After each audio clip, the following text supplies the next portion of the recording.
Hello friends, welcome to another video. आज हम जानने वाले हैं झांसी की रानी के बारे में, यानी कि महारानी लक्ष्मीबाई के बारे में।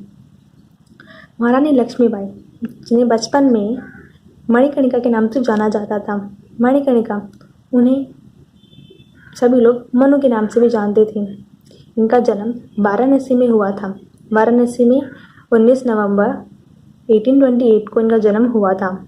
इनके पिता का नाम मोरोपंत तांबे था और इनकी माता का नाम भागीरथी था।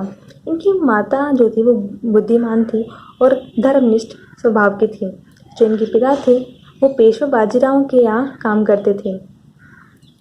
जो इनकी माता थी मणिकर्णिका की, उसकी मृत्यु जब मणिकर्णिका 4 वर्ष की थी तभी हो गई थी।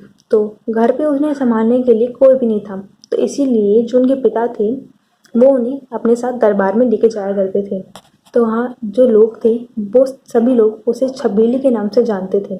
सभी छबीली छबीली का मतलब होता है कि जो हंसमुख हो और चंचल हो। तो सभी लोग उसे छबीली के नाम से जानते थे। जो मणिकर्णिका थी उन्होंने शास्त्रों का ज्ञान लिया और साथ ही साथ जितने भी शस्त्र थे उनका भी ज्ञान लिया, यानी कि तलवार भाला वगैरह भी उन्हें चीज़ें चलानी आती थी। इन सब का ज्ञान भी उन्हें था। इसके पश्चात 1842 में उनका विवाह गंगाधर राव, यानी कि झांसी के राजा जो थे गंगाधर राव नावरकर के साथ हुआ था। उनसे विवाह के बाद वो झांसी की रानी बनी और विवाह के पश्चात उन्हें एक नया नाम मिला जो था रानी लक्ष्मीबाई। इसके पश्चात नवंबर 1851 में उन्होंने एक पुत्र को जन्म दिया, परंतु उसकी मृत्यु जन्म के 4 महीनों पश्चात ही हो गई थी। इसके बाद कुछ समय बाद 1853 में जो गंगाधर राव थे उनकी तबीयत जो थी वो ज़्यादा खराब होने लगी थी। तो सभी को ये चिंता सता रही थी कि गंगाधर राव के बाद राजा कौन बनेगा। तो इसीलिए वो एक पुत्र को गोद ले लेते हैं जिसका नाम था दामोदर राव। इसके पश्चात दामोदर राव को गोद लेने के बाद जो गंगाधर राव थी 21 नवंबर 1853 में उनका देहांत हो जाता है, उनकी मृत्यु हो जाती है। इसके पश्चात झांसी की रानी यानी कि हमारी लक्ष्मीबाई जो थी उन्होंने अपने पुत्र को राजा बनाना चाहा, परंतु उस समय भारत पर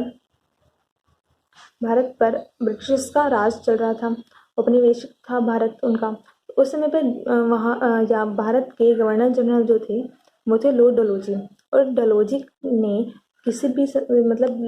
ने डलहौजी को ये मानना ही नहीं था कि गंगाधर राव का दत्तक पुत्र वहाँ का शासक बने। इसीलिए उसने इस प्रस्ताव को मना कर दिया और वहाँ के राजा जो थे उसे नहीं बने थे दामोदर राव को, और झांसी को हड़प की नीति से उसने अपने कब्जे में ले लिया। इसके पश्चात झांसी की रानी जो थी उन्होंने 1857 की क्रांति में भाग लिया और अंग्रेज़ों के सामने डटकर खड़ी रही, परंतु अंग्रेज़ों की तरफ से जवाबी हमले के दौरान वो बहुत ज़्यादा घायल होने के कारण उनकी मृत्यु जून 1858 में ग्वालियर में हो जाती है। Thank you for watching. Please like share and subscribe my channel.